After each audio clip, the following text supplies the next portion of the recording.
अस्सलामुअलैकुम, welcome to my channel. तो आज मैं आपको जिस टॉपिक के बारे में बताना चाहती हूँ वो ये है कि एक औरत के लिए, एक लड़की के लिए पढ़ा लिखा होना क्यों इतना ज़रूरी है। ठीक है, अगर एक लड़की बहुत ज़्यादा पढ़ लिख जाती है और उसके बाद भी उसकी कोई जॉब नहीं लगती है या फिर वो कमा नहीं पाती है, तो इसका मतलब ये नहीं है कि उसकी जो जितनी भी पढ़ाई है वो ज़ाया हो गई है। बिल्कुल नहीं। पहले तो पढ़ाई जो है वो आपका नज़रिया बदलती है, आपका परसेप्शन बदलती है दुनिया के लिहाज से, लोगों के लिहाज से। बहुत सारे जो परसेप्शन होता है वो उसको चेंज करती है। दूसरा, जो माहौल रहता है घर का, जो एक पढ़ी लिखी औरत होती है वो घर का माहौल चेंज करती है। उसको पता होता है गलत क्या है, सही क्या है। ठीक है, ऐसा नहीं है कि जिसने पढ़ा नहीं होता उसको भी पता नहीं होता है, लेकिन पढ़ाई का एक, मैं इसलिए ये कह रही हूँ कि बहुत सारी औरतों को ऐसे लगता है कि उन्होंने बहुत पढ़ लिख लिया है लेकिन उनकी जॉब नहीं लगी, तो उनका कोई पढ़ने का कोई फ़ायदा ही नहीं है, उनके सर्टिफिकेट्स का, उनकी डिग्रीज का कोई फ़ायदा नहीं है। ऐसा बिल्कुल नहीं है। अगर आपने पढ़ाई लिखाई की है तो वो कहीं ना कहीं काम आती ही आती है।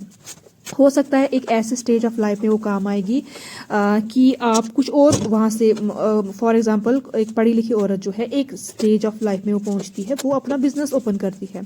वो इसलिए ओपन कर पाती है क्योंकि उसका जो नज़रिया होता है वो पढ़ाई से आया होता है। उसको पता होता है कि मुझे बिजनेस करना है, मुझे ऐसे करना है। वो खुद से ही वो सब कर लेगी, अकेले वो मैनेज कर लेगी। तो ये सब जो, और मैं ऐसा बिल्कुल नहीं कहूँगी कि एक जो पढ़ी लिखी नहीं है वो नहीं कर पाई, ऐसा बिल्कुल नहीं है। लेकिन इस चीज़ का अफसोस मुझे लगता नहीं होना चाहिए कि हमने इतना पढ़ लिया है तो और फिर हमने कुछ हासिल नहीं किया, क्योंकि वो कहीं ना कहीं चीज़ आ ही जाती है। और ख़ासकर बच्चों में जो वो इम्प्लीमेंट हो जाती हैं, बच्चों के तौर तरीके, बच्चों की मॉरल वैल्यूज़, रिलीजियस वैल्यूज़, बाकी जो एकेडमी में, ऐसा नहीं कि माँ पढ़ाएगी फिर ही वो बच्चे बनेंगे। और भी बहुत सारे जो आइडियाज़ हैं, बड़े बड़े जो उनकी उनकी जो डेवलपमेंट है, बच्चे को, माँ को अगर पता होगा वो वैसे ही करेगी। क्योंकि पेरेंटिंग जो है ये एक टफ जॉब के साथ साथ एक बिल्कुल एक इसको स्मार्टली करने की ज़रूरत है। ठीक है, मुझे लगता है इसका एक कोर्स होना चाहिए, जैसे एक सब्जेक्ट होता है ना, कोई कोर्स होता है, कंप्यूटर कोर्स होता है या कोई और कोर्स होता है, इस सेम इसी की तरह एक पेरेंटिंग कोर्स भी होना चाहिए जहाँ पे पेरेंट्स को पहले ही ये सिखाना चाहिए। जैसे हम बीएड करते हैं, बीएड हम इसलिए करते हैं ताकि हम जब टीचर एक बच्चे को पढ़ाएगा, बच्चों को पढ़ाएगा, उसको पता है कि उनको डील कैसे करना है, किस तरह से पढ़ाना है। वैसे एक पेरेंटिंग का कोर्स होना चाहिए जहाँ पे पेरेंट्स को पता रहना चाहिए कि बच्चों के साथ कैसा डील करना है। क्योंकि बच्चों की जो स्टेज होती हैं, अलग अलग स्टेज होती हैं। किड, एक बच्चा पहले किड होता है, फिर उसके बाद बड़ा प्री टीन होता है, फिर टीन होता है, फिर एडल्ट होता है। तो उसके इमोशंस के साथ साथ हमें उसी तरह से डील करना है ताकि उसके जो है मेंटल हेल्थ पे असर ना पड़े। ठीक है, तो उसके लिए माँ का पढ़ा लिखा होना बहुत ज़रूरी है। तभी वो उसकी साइकोलॉजी को समझ सकेगी। अगर वो बच्चा टेंट्रम्स शो कर रहा है, बात नहीं मान रहा है या गलत रास्ते पर चल रहा है, माँ को पता हो जाएगा कि पता चल जाएगा कि डील कैसे करना है उसके साथ। तो ये सब चीज़ें हैं। तो अच्छा, इस टाइम का मैं अगर आपको बताऊंगी तो मैं बेसन का चीला बना रही हूँ। बेसन का चीला प्रोटीन रिच होता है और स्टार्टिंग में मेरे बच्चों को वैसे पसंद नहीं था, लेकिन फिर बाद में पसंद आया। इसमें मैं और बाकी जो वेजिटेबल्स है वो बनाती हूँ। और ये है अरहर की दाल, आई थिंक इट्स अरहर की दाल, हाँ। तो ये बहुत जल्दी बन जाती है। तो मैं ऐसे खाती नहीं हूँ स्नैक ज़्यादा, ये बाहर का जंक फूड, बट कभी कभी मेरा मूड करता है मैं खा लेती हूँ। मैंने ये बनाना चिप्स लाए थे और भी मैंने कुछ लाया था, हाँ, हर्षेज़ का चॉकलेट मैंने लाया था। तो ऐसे में चॉकलेट बहुत कम खाती हूँ, शुगरी आइटम्स में बहुत ज़्यादा कम खाती हूँ, लेकिन आज मेरा मूड हुआ तो मैंने ये चीज़ें लाई। तो इसको कस्टर्ड बोलते हैं। ये हिली एरियाज़ में ज़्यादातर बनती है, जहाँ पे थोड़ा सा मॉइस्चर वगैरह रहता है वहाँ पे ये बनती है। तो इसमें ये आयरन रिच होता है। और ये, तो इसका मैंने ये तड़का किया, इसमें टमाटर वगैरह डाले क्योंकि विटामिन सी और जो आयरन है इसका कॉम्बिनेशन बहुत ज़रूरी है, तब जाके जो है आयरन का एब्जॉर्प्शन होता है। जब विटामिन सी होता है साथ में तो आयरन जो है अच्छे से एब्जॉर्ब होता है। तो न्यूट्रिशन का भी मतलब पता होना चाहिए, क्योंकि ये चीज़ है, हम सुबह से शाम तक मतलब खाने के साथ डील करते हैं। तो हम गए थे, ऑफ था हस्बैंड का, तो हम बाहर गए थे घूमने। मुझे पानी पूरी बहुत पसंद है। अगर बाहर का जो जंक फूड है, I think it's not a junk food, इसमें वैसे उतनी कैलोरीज नहीं होती हैं।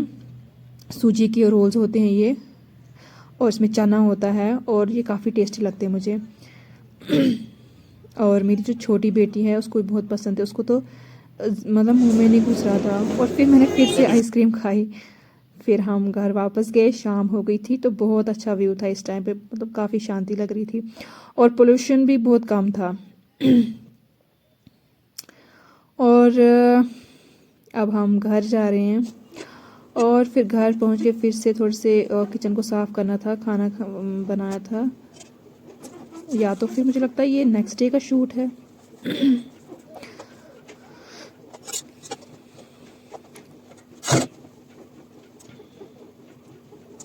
तो मुझे रिसेंटली ये आइडिया आया था कि मैं निकाब करूँगी, क्योंकि मैं काफ़ी टाइम से सोच रही थी बट मैं कर नहीं पा रही थी कि मैं बिल्कुल पर्दे में रहूँगी, निकाब करूँगी। और मुझे लगता है कि पहली प्रायोरिटी जो है, मतलब हर चीज़ की नंबरिंग होनी चाहिए। आपको पता होना चाहिए कि आप नंबर 1 पे आप किसको रख रहे हो, नंबर 2 पे किसको रख रहे हो, नंबर 3 पे किसको रख रहे हो। तो नंबर 1 को हमेशा रिलीजन को रखना चाहिए, नंबर 2 पे अपनी हेल्थ को रखना चाहिए, नंबर 3 पे अपनी फैमिली को, नंबर 4 पे मनी को, नंबर 5 को अपने जो जैसे शौक होते हैं घूमना वगैरह। आई थिंक ये मतलब 3rd 4th पे आ जाएगा। लेकिन हेल्थ, रिलीजन और पढ़ाई ये सब मतलब टॉप 3 में आने चाहिए। फैमिली जो रिलेशन है फैमिली के साथ, क्योंकि जो हमारे नज़दीकी रिलेशन होते हैं ना, माँ बाप, जैसे हस्बैंड के घर वाले, उनके जो साथ जो रिश्ते होते हैं ना, ये उम्र भर के होते हैं। तो ये जब उनके साथ अच्छे रिश्ते होंगे तो इंसान अच्छी मतलब खुशी महसूस करता है।